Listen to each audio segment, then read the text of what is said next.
pour ce nouvel épisode de Côte à Côte direction Le Touquet et on a de la chance aujourd'hui avec ce magnifique lever de soleil et pour démarrer ce long format on ne pouvait pas ne pas parler de l'emblématique course l'Enduropal du Touquet et pour mieux en parler je suis avec Philippe Flamand, le vice-président comité d'organisation de l'Enduropal. Bonjour et merci de nous accueillir ici. Bonjour. Bon là on est directement en plein cœur même de la course de l'enduro là. Ah, on est quasiment sur le parcours de l'Enduropal, oui, effectivement, puisqu'il se passe sur l'ensemble de la plage du Touquet, qu'on va jusque Stèle-la-Plage, et sur un circuit qui fait 14 km. Une course qui date de 1975. Est-ce qu'on peut revenir un petit peu sur toute son histoire? Alors l'histoire, c'est un peu un pari. À l'époque, le maire cherchait à développer l'activité de la station dans la période hivernale. Et Thierry Sabine, le créateur du fameux Paris-Dakar ensuite, a eu l'idée de créer une course sur le sable, ouverte à tous, et avec l'idée d'avoir vraiment le maximum de monde sur la plage à cette période de l'année. Donc le parcours était à l'époque mi-plage et mi-dune, puisque le parcours aller se faisait sur la plage jusqu'à Merlimont et revenait ensuite dans les dunes par le fameux goulet qui était un goulot d'étranglement qui faisait un bouchon phénoménal qui a contribué à la réputation de l'Enduropal. Est-ce que dès les premières éditions, la mayonnaise a très vite pris ou ça a été compliqué? Non, la mayonnaise a très vite pris. Je crois qu'on était à 250 concurrents sur la première édition et 3 ans après, on était pratiquement sur plus de 500 pilotes. Là, cette année, pour 2026, ce sera la 50e édition. Voilà, en fait, la 50e édition de l'Enduropal. L'année dernière, on a fêté les 50 ans, puisqu'il a été créé en 75, et en 2026, ce sera donc la 50e édition. Bon, comment vous qualifiez-vous cette course? Alors elle est devenue mythique, c'est la plus importante course sur sable au monde. D'ailleurs, on fait partie et on sera la finale du championnat du monde des courses sur sable. Donc voilà, c'est devenu un phénomène de société. On arrive aujourd'hui, quand on ouvre les engagements, en 2 heures de temps, les 1300 places de l'Enduropal sont parties. Les engagés sont faits et l'engagement est complet. On arrive aujourd'hui à plus de 700 000 spectateurs sur les 3 jours. Ça n'a pas d'équivalence nulle part dans le monde.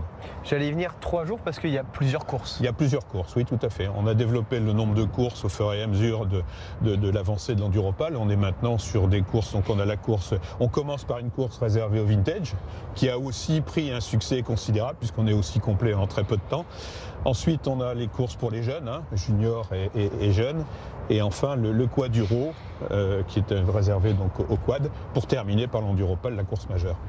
Le départ, c'est toujours très mythique. Oui. Vous, comment vous le vivez chaque année? C'est toujours plus, on a l'impression que c'est toujours plus impressionnant avec des gros mastodontes maintenant. Oui, alors c'est vraiment le moment délicat de la course, parce que alors maintenant, au début, l'ensemble des motos partaient en même temps. L'idée, c'était d'avoir le champion le plus performant de tous les pilotes sur sable, et le poireau, comme on appelle, qui est la personne qui prend le départ pour la première fois et qui n'a pas beaucoup d'expérience de la moto.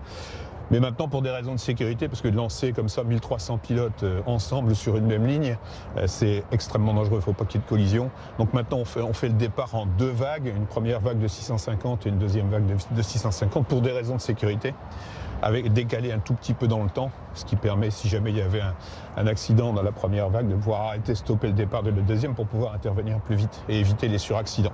Voilà, donc c'est vraiment le moment de stress pour l'organisation en tout cas. Pour les spectateurs, c'est le moment de folie. Il y a beaucoup de monde, forcément, chaque année. Il y a des souvenirs qui se créent. Est-ce que vous avez des souvenirs ou même des courses qui vous ont marqué? Plus que d'autres. Au plan sportif, c'est toujours extrêmement spectaculaire. Alors il y a des courses effectivement qui sont le vainqueur a été désigné dans les derniers mètres de la course, donc ça effectivement ça laisse des souvenirs forts. Mais pour moi, à titre personnel, le plus fort, ça a été l'année où entre la nuit de samedi et dimanche, il est tombé 10 cm de neige et où on s'est demandé si vraiment on allait pouvoir réussir à donner le départ. Et parce que quand tout est engagé, je peux vous dire que c'est un budget relativement conséquent, des moyens humains énormes mis en jeu. Et quand au dernier moment, on peut penser que la course pourrait ne pas partir, avec toutes les conséquences économiques et sportives que ça peut avoir, voilà, pour finir, elle est partie, mais ça a été très chaud. Vous me tendez une perche justement, ça demande beaucoup d'organisation. Combien de personnes sont là pour l'organisation de la course, l'investissement et aussi forcément, on attend des retombées économiques avec 700 000 personnes. Bien sûr, l'atout majeur pour la station du Touquet-Paris-Plage, c'est effectivement les retombées économiques. À cette période de l'année, en tout début d'année, c'est vraiment pour booster entre les vacances de Noël et les vacances de février, c'est vraiment le moyen de booster l'économie locale. Et les retombées sont très importantes, non seulement sur le Touquet, mais sur tout l'arrondissement. On a des chiffres ? En termes de retombées économiques, non, c'est difficile, mais c'est plusieurs millions d'euros. Dans l'organisation, il y a plus de 1000 personnes qui travaillent sur l'organisation. Est-ce que aussi les locaux, ceux de la région, s'approprient cette course ? C'est devenu un rendez-vous dans l'année. Ah oui, complètement. Pour tous ceux qui aiment les sports mécaniques, c'est un rendez-vous incontournable. C'est-à-dire que si on est du Nord-Pas-de-Calais et qu'on n'a pas fait l'enduro en étant amateur de moto, c'est une erreur phénoménale. Et après, c'est aussi devenu, avec les petites modifications qu'on a apportées ces dernières années, un événement vraiment familial.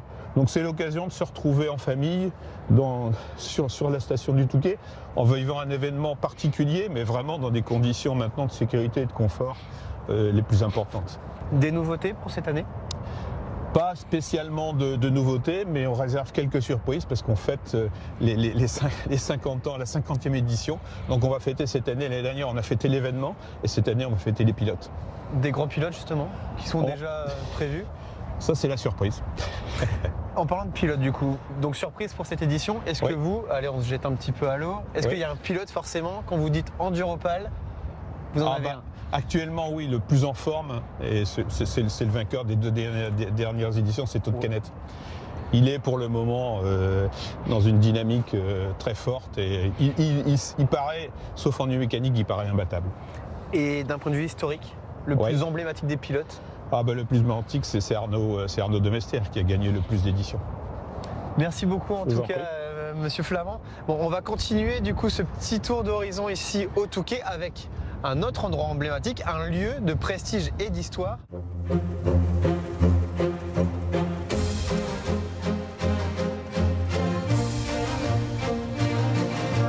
On a parlé de l'Enduropal, c'est une course emblématique ici au Touquet. Maintenant, on est dans un lieu aussi emblématique, connu de tous ceux qui viennent ici au Touquet Paris-Plage. Et pour en parler, je suis avec John Banizet, le directeur général du lieu. Bonjour et merci de nous accueillir ici. Bonjour Jérémy. Où est-ce qu'on se trouve ? Ravi de vous accueillir au sein de l'hôtel Barrière le Westminster, hôtel emblématique et joyeux de la Côte d'Opale. Hôtel 5 étoiles, seul 5 étoiles de la Côte d'Opale. Entre Knokke-le-Zout et Honfleur, il n'y a pas d'autres 5 étoiles sur le littoral. Et donc on est très fiers de porter haut les couleurs des Hauts-de-France et du Pas-de-Calais. C'est un hôtel qui a été construit en 1924. On a fêté l'année dernière, en 2024, les 100 ans.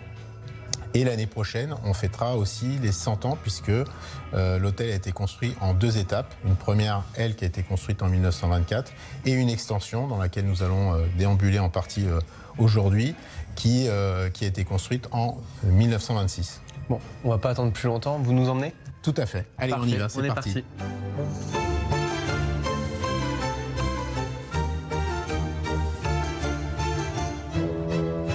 Il est particulier ce couloir. Ah bah oui, c'est le Wall of Fame, comme on l'appelle ici, la galerie de portraits, où on retrouve dans cet espace une grande majorité des personnalités connues qui ont vécu un moment au Westminster et qui nous ont dédicacé notre livre d'or. On retrouvera, on parlait tout à l'heure vous parliez de l'Enduropal, on retrouve ici Thierry Sabine qui a été l'instigateur de l'Enduropal et son meilleur ami Daniel Balavoine qui ont bien évidemment passé un moment au Touquet. On retrouve un peu plus haut ici la reine d'Angleterre puisque l'hôtel a accueilli aussi beaucoup de personnalités de l'aristocratie anglaise, surtout au moment des années 30, époque où les casinos étaient interdits en Angleterre et les jeux d'argent étaient interdits en Angleterre. Et le rayonnement de la destination du Touquet a commencé par cela, par attirer la jet-set anglaise au Touquet. On voit ici un peu plus haut Winston Churchill et Charles de Gaulle qui ont aussi passé un moment au Touquet et au Westminster. On retrouve des artistes beaucoup plus récents, comme ici Laurent Gérard, Chantal Latsou, Daniel Auteuil, ou d'autres comme Edith Piaf, alors là un peu plus ancien, ou encore Charles Aznavour. John, quand on voit tous ces grands noms, ces grandes figures, c'est quoi le but du coup de cette galerie ? L'objectif, c'est surtout de partager avec nos clients, nos visiteurs, l'histoire de l'hôtel qui est fortement imprégnée aussi de l'histoire du Touquet et du développement de la station tout au long de ces années, mais inscrit à la fois dans l'histoire mais aussi dans la modernité et dans l'avenir avec les nouvelles générations d'artistes, de personnalités du monde du spectacle, de la politique, etc., qui viennent encore séjourner dans notre établissement et vivre une expérience inoubliable au sein de la station du Touquet. Maintenant, vous nous donnez aussi envie, nous, d'aller voir une de ces chambres. On va aller voir la plus belle des chambres, puisqu'on va aller voir la suite 007.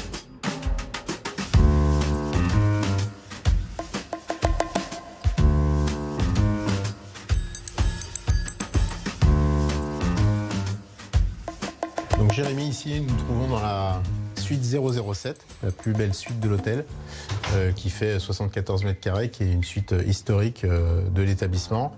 Elle a une histoire toute particulière, puisque Ian Fleming, qui était un adepte de la station du Touquet Paris-Plage, et qui a créé le personnage de James Bond, a imaginé son personnage et l'histoire du premier James Bond, Casino Royale, au sein de la station du Touquet, Royal Les Eaux étant très comparable en tout point à la vie du Touquet Paris-Plage. Donc il s'est vraiment imprégné du lieu. Exactement, il s'est imprégné de son histoire, de son expérience, de sa vie personnelle, du casino Barrière du Touquet et de l'environnement du Touquet pour créer son personnage. Et 10 ans plus tard, lorsque des producteurs ont souhaité mettre à l'écran le personnage de James Bond dans James Bond contre Dr No, ils ont cherché un acteur et Sean Connery a été sélectionné. Et il faut savoir que Sean Connery a signé son contrat pour le rôle de James Bond sur une des tables du bar de l'hôtel. D'où notre souhait de dédicacer cette suite à ce fameux 007, en sachant qu'ils ont sans doute travaillé quelques scènes du tournage ici, dans cette suite, à l'époque, avec Ian Fleming, les producteurs du James Bond contre Dr No et Sean Connery.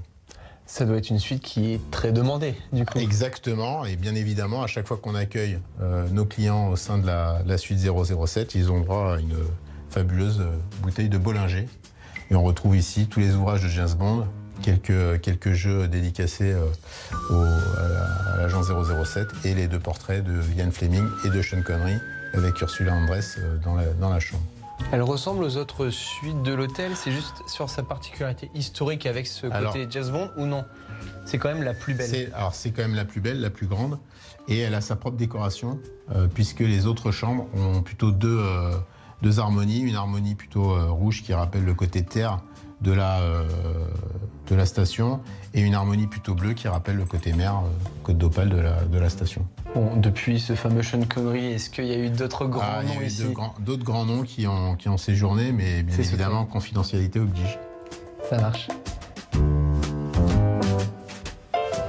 Donc là, on a vu la belle suite 007. Exactement. Maintenant, on est plus côté restauration. Là, voilà, on va régaler les papilles. Exactement. Ici, nous sommes dans notre restaurant bistronomique, la table du Ouest. On a 2 restaurants au sein de la maison. Un restaurant étoilé Michelin, le Pavillon, et notre restaurant bistronomique, la table du Ouest. Et je vais vous présenter William Elliott qui va vous en dire plus sur la gastronomie au sein de notre établissement. Bonjour chef. Bonjour, enchanté. Jérémy, enchanté. Déjà, félicitations, vous êtes récompensé fraîchement au Goemio d'Or. Depuis combien d'années vous travaillez ici au Ouest? Moi, je suis arrivé en mars 1991. Donc c'était hier. Quelle cuisine vous proposez? On est essentiellement sur une cuisine de marché, avec bien sûr basé essentiellement sur les produits de la mer, puisqu'on a la chance d'être à côté d'Étaples sur Mer et de Boulogne-sur-Mer. Donc on est vraiment sur une cuisine marine, tout à fait marine.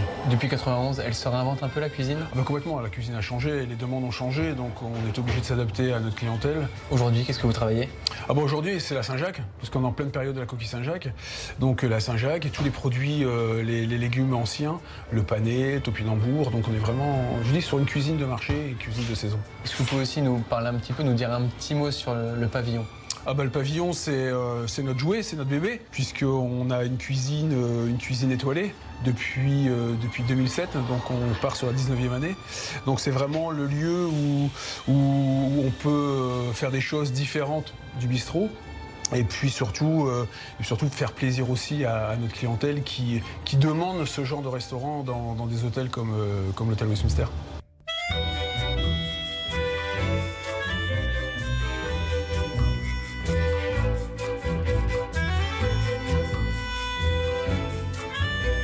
Lieu chargé d'histoire, le lieu centenaire qui a été racheté par le groupe Barrière en 2016. Depuis, il y a eu des travaux? Tout à fait. Alors quand on a racheté l'hôtel en 2016, on avait pour objectif de rénover l'intégralité de l'hôtel pour le faire passer du 4 étoiles au 5 étoiles. Et donc on a engagé une campagne de travaux assez gigantesque dans l'hôtel. Et l'objectif de notre décorateur Bruno Borione, ça a été de conserver l'âme des lieux, lieu emblématique du Touquet, et en même temps de le moderniser, tout en gardant cet esprit art déco et être très fidèle à cet esprit art déco de l'hôtel.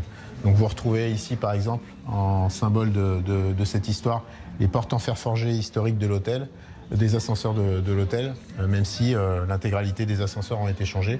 Les portes ont été conservées. Vous retrouverez ici aussi, au niveau du lobby, les banques d'accueil en bois historiques qui ont été juste rénovées.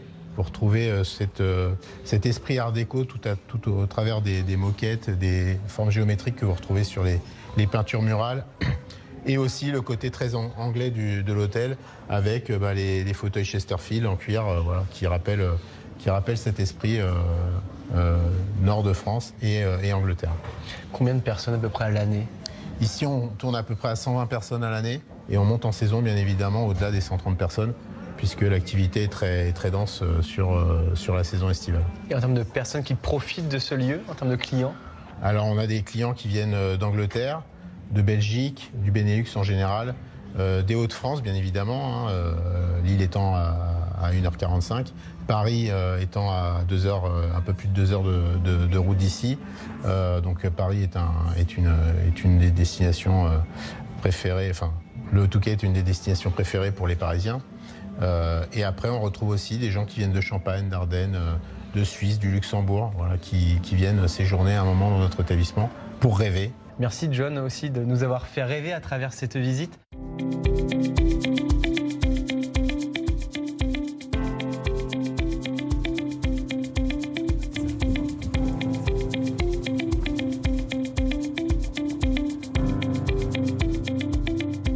On a déjà parlé de l'Enduropal, il n'y a pas que cet événement sportif au Touquet, il y a beaucoup d'autres sports. Il y a par exemple le parc équestre, le tennis, les sports liés à la mer comme le char à voile et il y a forcément le golf du Touquet. Et pour en parler, je suis avec Claire Hertaud, la responsable de l'accueil ici au Touquet. Enchantée et bienvenue. Bon, déjà ici on est sur le parcours de la mer, c'est ça? Exactement. C'est notre parcours de référence qui est classé dans les meilleurs parcours de golf européens. Et puis donc c'est celui qui est le plus compliqué, mais qui offre un paysage vraiment très sympathique. C'est pas le seul. C'est pas le seul, exactement. On a le parcours de la forêt aussi, et puis le parcours du manoir qui est un parcours de 9 trous et qui est très prisé également. Ça fait du coup, ce golf fait partie des plus grands golfs de France? Alors on est classé oui dans les meilleurs golfs européens et le resort aussi dans les meilleurs resorts mondiaux. Il y a aussi le practice. On n'est pas obligé d'être vraiment confirmé pour pouvoir signer. Tout à fait. On propose beaucoup d'initiations. On essaie de créer beaucoup de nouveaux golfeurs. On a une école de golf aussi. Voilà, donc on commence dès le plus jeune âge. Et donc il y a la zone de practice pour ça et ça se facilite beaucoup. Combien de golfeurs au total dans l'année? On fait environ 80 000 passages. C'est souvent des locaux, beaucoup de touristes. Enfin, est-ce qu'on a une part à peu près On a 40 à 50% d'étrangers. Donc on a des Belges, des Néerlandais, Anglais. Et puis on est aussi voilà, sur une clientèle locale. On a des membres en fait, donc des personnes qui habitent vraiment à côté, et puis la clientèle lilloise et parisienne. Bon, au niveau du swing, du coup, on a déjà eu des grands joueurs qui sont passés par ici. Oui, on a eu 6 fois les championnats de France. On a des grands prix, des épreuves fédérales, voilà, et puis aussi beaucoup de compétitions privées, de groupes en fait qui cherchent à venir voilà, faire évoluer leur golfeur ici. Bon, je vais vous laisser, moi je vais rester un petit peu avec Claire pour essayer mon swing, c'est la première fois que je vais m'initier et ensuite on ira voir d'autres endroits très importants ici sur la station.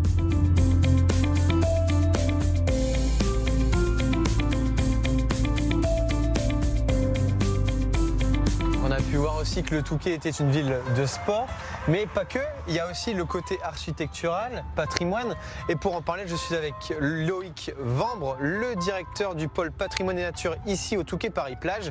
Et là, on se trouve devant un lieu qui a eu plusieurs vies finalement, c'est le Palais des Congrès. C'est le Palais des Congrès aujourd'hui, mais ça n'a pas été tout le temps le Palais des Congrès. Ça a été au départ un bâtiment qui était une résidence, qui était le château d'Alphonse Dalloz. Alphonse Dalloz est le fondateur de la station de Paris-Plage, du Touquet, et qui a été bâti en 1864. Et puis, au début du XXe siècle, eh bien, on a justement les Britanniques qui viennent en masse ici avec un autre personnage qui s'appelait John Whitley.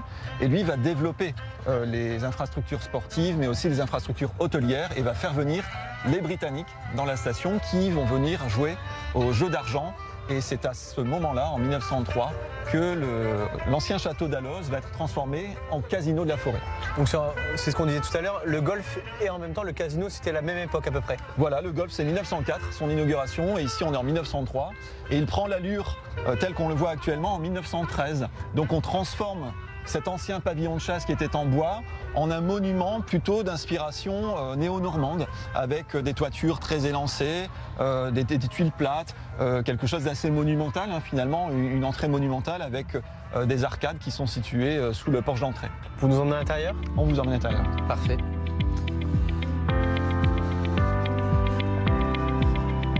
On a laissé Loïc quelques minutes à l'extérieur du Palais des Congrès. Là, maintenant, on est dans la salle de spectacle. Et pour mieux en parler, je suis avec son directeur, Pierre Labonté. Merci en tout cas de nous accueillir ici. Bonjour. Bon, au sein du Palais des Congrès, déjà, qu'est-ce qu'on peut retrouver en termes d'offres culturelles? On a une offre culturelle très riche, comme vous en doutez. Depuis que le Palais des Congrès a été rénové, du coup, on a une salle, la salle Ravel, qui peut accueillir 1150 personnes, ce qui nous permet d'avoir une programmation culturelle d'environ 50 dates par an. Alors, tant à la fois de l'humour, des musiques actuelles, du jazz, du classique, du théâtre aussi, mais aussi des séminaires et des congrès. Le Palais des Congrès, 150 événements, dont justement un bon tiers qui concerne la programmation culturelle. Nous, en fait, on sait qu'on est dans la station des 4 saisons, mais le Palais, c'est vraiment le cœur de la machine, on va dire, du Touquet pour que la station vive aussi toute la semaine. C'est-à-dire que nous, en général, on a un congrès qui arrive le lundi, qui va être ici en activité jusqu'au jeudi.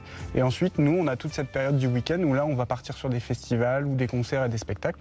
De fait, comme ça nous permet tout simplement de faire vivre la station à l'année et aussi 7 jours sur 7. Nous, vraiment, c'est même 24 heures sur 24 souvent. Bon, est-ce qu'il y a des événements marquants à ne pas rater durant l'année? Oui, bah là, justement, on arrive dans la période de préparation du Winter Jazz Festival qui a lieu après l'Enduropal. Donc ça sera vraiment la dernière semaine des vacances d'hiver. C'est l'un des festivals emblématiques de la station maintenant.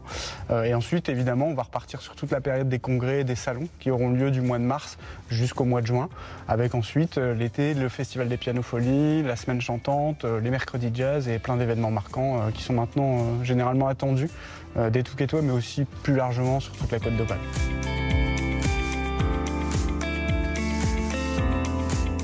Avec Florine Curec, on est de nouveau avec Loïc, là, sur un autre bâtiment municipal, c'est l'Hôtel de Ville. C'est l'Hôtel de Ville. C'est quoi son histoire? Alors l'Hôtel de Ville, c'est un bâtiment absolument majestueux qui a été conçu entre 1929 et 1931 par deux architectes qui s'appelaient Pierre Drobecq et Louis de Brouwer. Et son histoire, c'est qu'il a été construit grâce aux recettes du casino, puisqu'un an de taxes sur les recettes du casino ont suffi à construire cet édifice, donc en 1931. Et donc il a été construit en béton armé, avec des styles architecturaux qui sont différents. On a bien sûr le style régional avec l'utilisation de la pierre de Banctin. On a le style gothique anglais, on le voit avec toutes ces fenêtres ogivales, avec cet arc brisé qui est là. Et puis bien sûr le style normand, néo-normand, avec les pans de bois cimentés qu'on aperçoit en façade. Il est aussi classé au monument historique. Il est classé monument historique depuis 2014. Et à ce titre, il a pu bénéficier de travaux de restauration qui ont duré à peu près 5 ans et qui se sont achevés à l'été 2025. Et donc là, il est entièrement restauré tout neuf. Autre particularité qu'on retrouve dans l'Hôtel de Ville, mais un peu partout sur la station, c'est le caddie. Il est même dans les murs de l'Hôtel de Ville et au-dessus de nous, il a fêté ses 100 ans. Voilà, il a fêté ses 100 ans cette année, puisque en 1925, il y a un concours d'affiches qui est lancé par la municipalité et le syndicat d'initiative.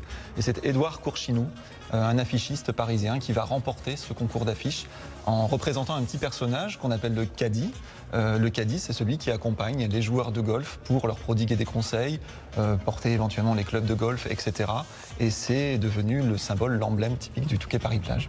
Merci beaucoup Loïc. Merci. On était très heureux avec Florine Curec de vous faire découvrir toutes les coulisses et toutes les richesses du Touquet Paris-Plage. Et on vous invite maintenant à venir découvrir, parce qu'il y a encore d'autres choses à voir ici au Touquet.